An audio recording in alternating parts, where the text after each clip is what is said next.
Cara, mas vou te falar aí, agora você falando de que pode ser afastado do próprio governador, cara. É muito foda isso.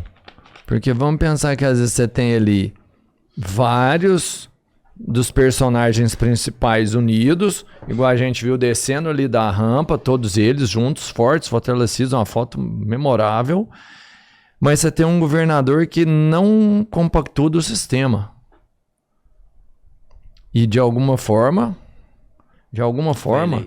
Foi eleito. ele foi eleito, né? E aí ele tem uma oposição muito ferrenha e trabalha contra, né? E isso causa uma dúvida, uma indigestão ali dentro. Mas vamos colocar da seguinte ponto, ó. Primeiro, hoje acho eu que os dois maiores nomes da oposição entre os governadores são o Zema e o Tarcísio. Isso. Acho que o Tarcísio não... É mais político? Ainda é oposição. Era do PT também, né? Eu acho que vai fazer político. os 4 anos. Ele era secretário da Dilma, né? Tá, mas não é filiado não, Não, era secretário da Dilma. Mas eu falo assim, eu acho que vai passar os 4 anos e o Tarcísio, no máximo, ele vai tentar reeleição no estado de São Paulo. Agora, o Zema eu vi ele postando já uma crítica já contra... o Zema parece que tá tentando surfar mais nessa onda. Lula, né? Eu tenho certeza que o Zema vai tentar sair para presidente nos próximos. Bom nome. Mas o que eu falo é o seguinte, ó. Se você pega, eles são os dois principais nomes da oposição entre os governadores. A maior liderança da oposição ainda é o Bolsonaro, não resta dúvida quanto a isso, vai ser por um bom tempo. Ainda assim, o que estava fazendo ali naquele caso não era um ato pró-Lula. Né? Era um ato, na verdade, pró-Constituição, pró-democracia. Né? E a questão que se coloca é, eles poderiam atentar a ideia contra a democracia? Eu acho que seria politicamente, não seria uma estratégia muito inteligente, porque eles poderiam acabar reforçando esse lado, como que eu posso falar, autoritário, até mesmo de depredação de patrimônio público, se eles não fossem, entende? E ao mesmo tempo, eles não poderiam politicamente atuar dessa forma. Institucionalmente, menos ainda.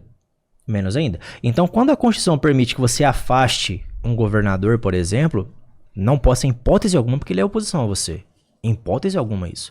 Você só vai poder afastar um governador ou quem quer que seja numa situação drástica que a própria Constituição permite. A ausência de poder, né? O cara não tá fazendo o trabalho dele. Exato. Vamos imaginar a seguinte situação. Imagina, por exemplo, que haja uma invasão estrangeira aqui no Brasil, lá no estado do Rio Grande do Sul. Entende? A polícia militar de lá não vai ser suficiente. Eu vou precisar tomar conta daquilo. Então, nesse caso, eu posso falar. Vamos imaginar agora que o próprio governador, por exemplo, qualquer um, se negue a cumprir uma decisão do STF. Ele pode fazer isso? Óbvio que não.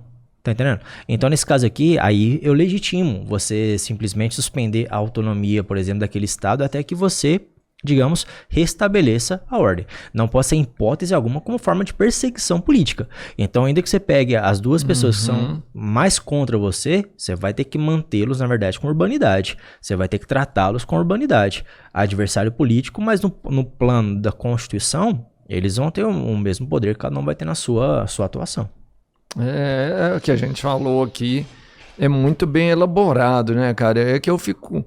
Cara, qualquer forma de poder dessa forma, sabe? De que você pode tirar um representante, né? Me leva a pensar uma coisa muito ruim, sabe? É agir contra, sei lá. Eu acho que você tá mais incomodado na situação, Robertinha, foi a decisão de afastar o próprio governador, né? Que veio do STF. Me deixou com aquela...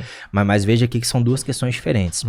O que fez a intervenção federal foi afastar, na verdade, ou tomar conta diretamente da segurança pública.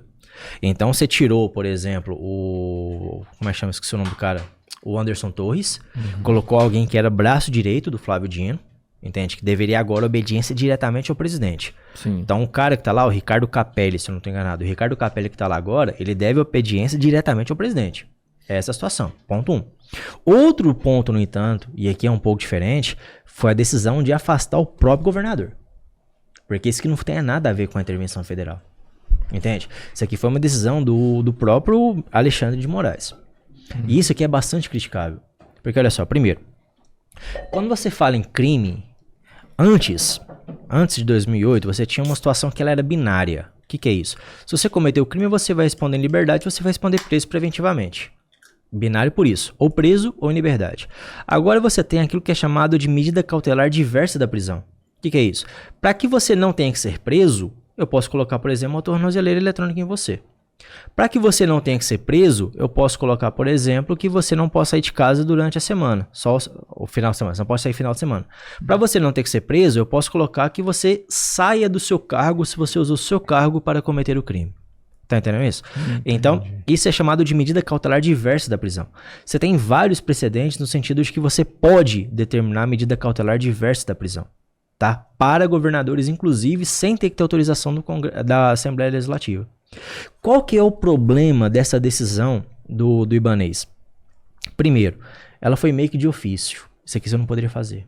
Sabe por que foi de ofício? Porque na época, na ocasião, a rede, se eu não me engano é a rede de sustentabilidade. A rede, ela foi pedido para que as pessoas que cometeram crime lá na hora fossem presas em flagrante. Entendeu isso? Esse foi o pedido. O Alexandre de Moraes, com base nesse pedido, foi lá e afastou o próprio governador. Entendeu isso? E existem alguns precedentes, eu diria que é mais ou menos o seguinte, ó, se você me pede uma medida cautelar, por exemplo, fiança, eu posso colocar outra medida cautelar que eu acho mais adequada para aquele caso. Se você pediu fiança, eu posso colocar, em vez da fiança, colocar a pessoa que não pode trabalhar durante a semana. Então você fez um pedido, você me dá um cheque em branco. Isso aqui é um precedente que eu tenho. Só que me parece ser um pouco exagerado. Se você me pede para que a pessoa seja presa preventivamente, que se quer uma prisão em flagrante, perdão, que se quer uma medida cautelar diversa da prisão, é simplesmente cessar a atividade criminosa, eu vou lá e afasto o governador. Então nesse caso aqui, me parece frágil a decisão. Entende? O outro ponto da fragilidade do afastamento do Ibanez Rocha aqui, que eu achei bastante frágil, primeiro então foi de ofício, né? Sim. Eu pedi uma coisa e acabou sendo outra. A segunda situação que me parece frágil é aquilo que eu já falei mais cedo. Quem tinha competência para fazer isso não era o STF, era o STJ. Tá entendendo? É o STJ. O STJ que tinha essa competência de afastar o governador, porque é o STJ que julga governador, não é o STF. Eu não sabia disso aí. E qual que é a decisão do STF? Por quê? Qual que é a justificativa dele? Como tá tudo no âmbito do inquérito dos atos antidemocráticos, então a gente que vai tomar essa situação. Veja, isso aqui é político, viu? Isso aqui é político, mas eu te não é falo, simplesmente jurídico. Porque o ato era antidemocrático, o STF tomou conta. Exato. Mas aí tá certo, né? Tem razão. Mas aí que tá, sempre vai estar certo, porque eles vão fundamentar, quando você consegue fundamentar, praticamente você validou o processo. Fundamentou. E olha só, o ministro Nunes Marques, no voto dele, ele fez uma coisa que eu concordei com ele. Ele falou o seguinte, ficou 9-2, né? Ficou 9-2, os dois votaram contra. O que foi a argumentação dele? Ele falou o seguinte, olha, eu já perdi meu argumento e eu sei que não vai acabar com esse inquérito conduzido pelo próprio STF. É problemático isso? Porque o próprio STF vai conduzir e vai julgar. Então você vai ter um problema em relação a isso. É inquisitório então, pô. Ele falou, eu já perdi isso. Só que olha só, mesmo eu tendo perdido, eu não posso afastar uma regra constitucional falando que a competência é do STJ. Então que você mande a competência para o STJ e depois em grau de recurso você decida. Entende? Esse foi o voto dele, eu vou concordar com isso. Então a competência de quem deveria afastar o governador deveria ser do STJ. Mas a gente volta no início da nossa conversa. Está muito mais no âmbito da política, como um soldado da Constituição, do que de fato no âmbito jurídico. A fragilidade argumentativa disso aqui é patente. Você entende? Mas é como você está numa situação de preservação da democracia, você vai concentrar o poder nesse sentido de um juízo universal. Qualquer coisa agora vai ser decidido pelo STF. O STF que decidiu que contas, por exemplo, de Twitter vão ser suspensas. Sim. 10 parlamentares